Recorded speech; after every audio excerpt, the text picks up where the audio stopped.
14 title updates later, and we're still here. FC25, Realism sliders and settings. Of course, I know what you guys are looking for. I know what you guys want. I know what we're all here for, and I'm not going to waste any of your time. These are the best sliders and settings to apply to FC25. Following title update for you to make the game as realistic as possible, as enjoyable as possible, and to also make it very, very challenging. Now, if you're going to enjoy this video, please drop a like on it and subscribe as well. I'd greatly appreciate it. Of course, members get early access to these kinds of videos if you guys are seeing this at a later stage and you want early access to future member exclusive videos. Make sure to hit that join button as well. I appreciate all the VIPs here on the Cookie Crusher channel. Now, let's get straight into the action. Gameplay type, custom. We're going to be customizing it ourselves. Wind effect, low. Weather effect, on. Sprint speed, user and CPU on 32. Acceleration for the user is on 48, and acceleration for the CPU as well is on 48. It has been slightly lowered there. We have the shot error on 59 for the user, and the shot error on the CPU is on 56. You'll notice if you've been following this series throughout, the more updates they are, the closer we are towards the end of the game cycle, the less real changes you will see. But that's just the nature of the beast. They aren't going to be changing the game all that much, but there are still those key adjustments. Pass error for the user is on 62. I believe this has actually been lowered, and the pass error for the CPU is on 52. We move over to shot speed. Shot speed is 42 for both the user and the CPU, lower than that default 50, just making the shots a little bit slower. Then move over to pass speed. Pass speed again is lowered for the user. It's lowered down to 28, and for the CPU is lowered all the way down to 5. Now, some of the key sliders here in slowing down the game, because we all know how quick EA and FIFA is on default.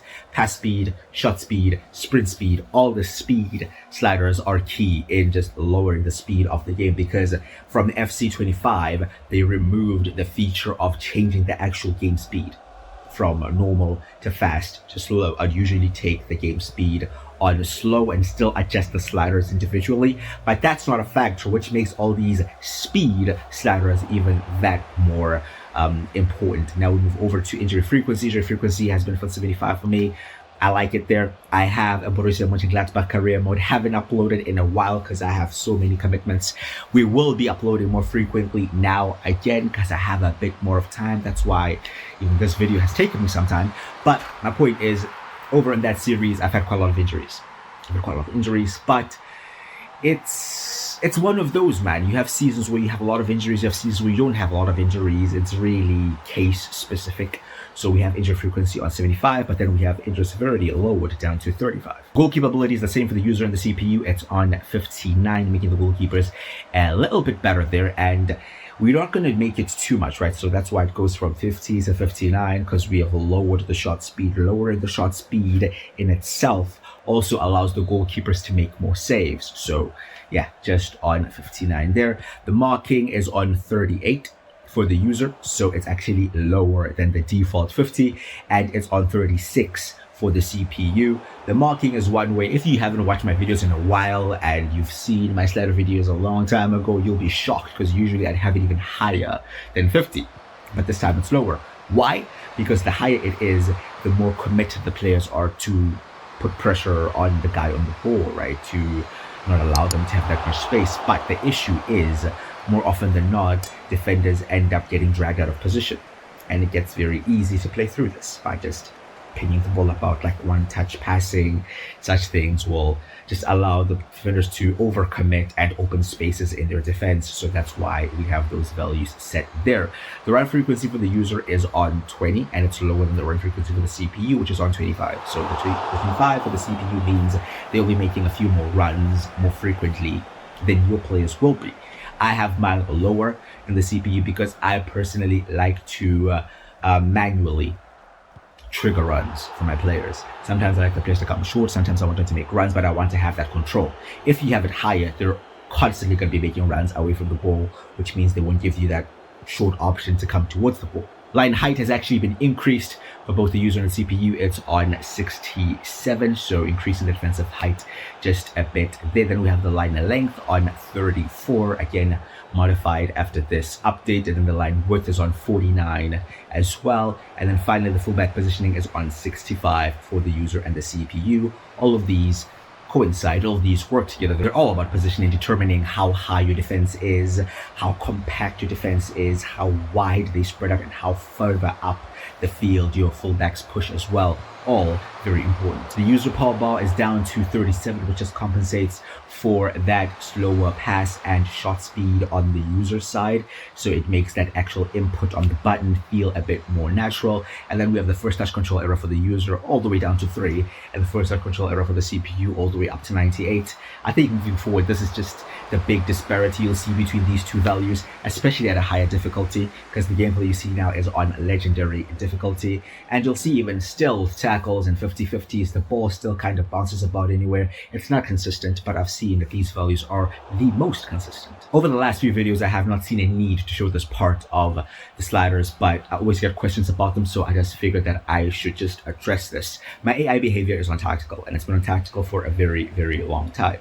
Now, earlier on in the series, I would go in and customize the AI behavior, change up the tackle aggression, change up the shot and pass frequency. But what I found was all the teams play the exact same way if you do that, right? Whereas with tactical, it modifies to the tactics of each individual team.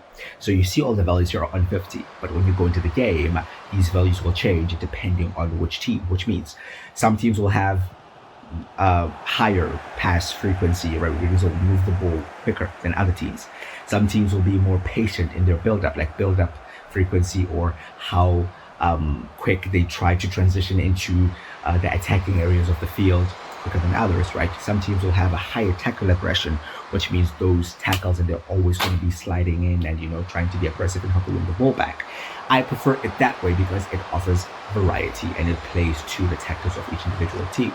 Now, it's not the most realistic way of doing things, but it is slightly more challenging and slightly more unpredictable.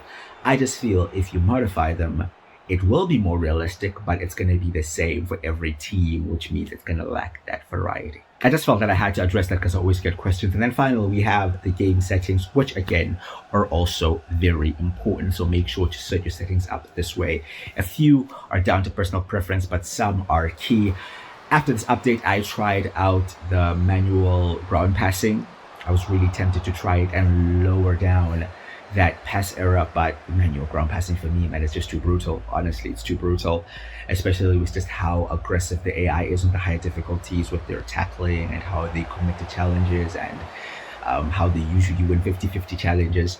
Once you lose that ball, man, it's difficult to get it back, and you lose it quite frequently on manual passing. I do have manual through passing, right, which I believe a through pass should be more difficult to make.